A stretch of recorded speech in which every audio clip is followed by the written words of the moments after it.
అవతరణ దాదాపుగా ఈ 76 సంవత్సరాలలో జరిగిన వివిధ పరిణామ క్రమాలను అన్నింటినీ అవగాహన చేసుకొని అనుభవం ఉన్న వాళ్ళందరూ కూడా ఇక్కడికి రావడం ఇది ఒక మంచి సందర్భం. తెలంగాణ రాష్ట్ర ప్రభుత్వం ఈ కార్యక్రమాన్ని, ముఖ్యంగా తెలంగాణ పోలీస్ అధికారులు ఈ కార్యక్రమాన్ని ఏర్పాటు చేయడాన్ని వారిని మనస్ఫూర్తిగా నేను అభినందిస్తున్నాను.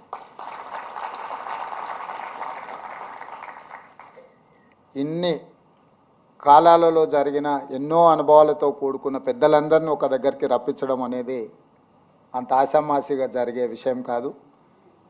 రామ్మోహన్ రావు గారి పుస్తక ఆవిష్కరణలో ఇంతమంది రావడం అంటే వారి పట్ల ఉన్న మీకు మనందరికీ ఉన్న గౌరవం, అదేవిధంగా వారి అనుభవంలో ఈ రోజుకి మనందరికీ వారు చెప్పాలనుకున్న విషయాలు ఈరోజు ఇక్కడ మనందరం పంచుకోవడం అనేది ఒక మంచి అవకాశం.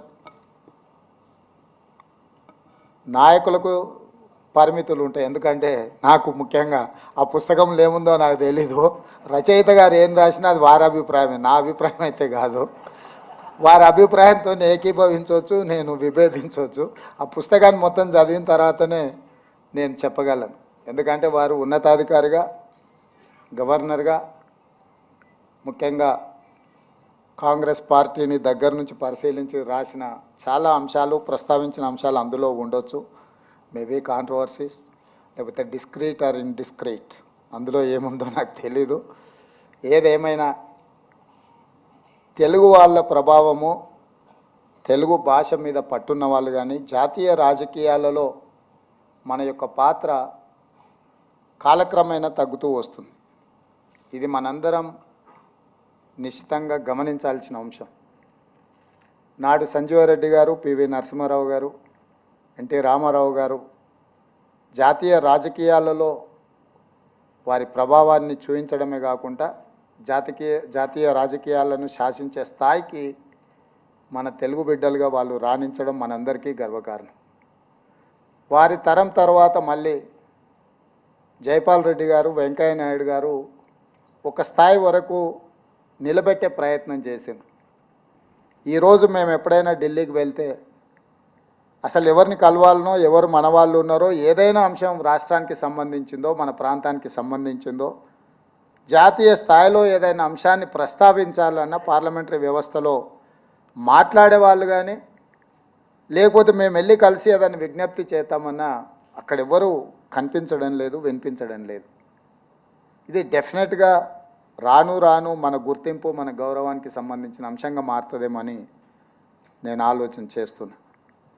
దీనికి మరి ప్రధానంగా ఫుల్ టైం పొలిటీషియన్స్ లేకపోవడము, part time politics, full time business చేసే వాళ్ళు రాజకీయాలకు రావడం వల్ల జరుగుతుందో ఇది నాకు తెలీదు.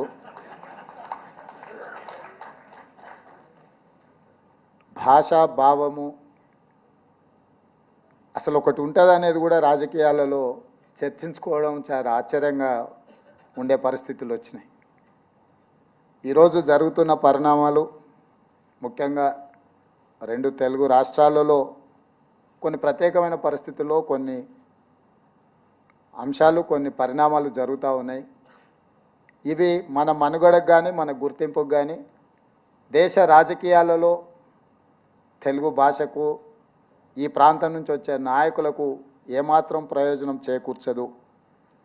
మీలాంటి వాళ్ళు మీ అనుభవాలతో జరుగుతున్న పరిణామాల మీద ఎక్కడో ఒక దగ్గర ప్రస్తావించాల్సిన అవసరం ఉందని నేను భావిస్తున్నా. మీరందరూ ఇప్పుడు ఇక్కడ వేదిక మీద ఉన్న చాలామంది నా వయసు కంటే ఎక్కువ అనుభవం ఉన్న వాళ్ళు చాలామంది ఉన్నారు. ఇక్కడ ఉన్న అధికారులు చాలామంది 69, 70 ఇయర్స్. ఇప్పుడు పివి రంగయ్య నాయుడు గారికి 91 ఇయర్స్, రామ్మోహన్ రావు గారికి 90 ఇయర్స్. నాకంటే కొంచెం యాక్టివ్గా నడుస్తూ వస్తుంటే రామ్మోహన్ రావు గారు వారు ఇంకా యంగ్ ఎట్ హార్ట్, వారు అంటే ఇంకా ఏమంటారు, షార్ప్ టంగ్తో వారు మాట్లాడినారు. అంటే వారు రాజకీయాలకు రాకపోవడం కొంచెం మేలైనట్టుంది. గవర్నర్గా వెళ్ళిండ్రు. ఎందుకంటే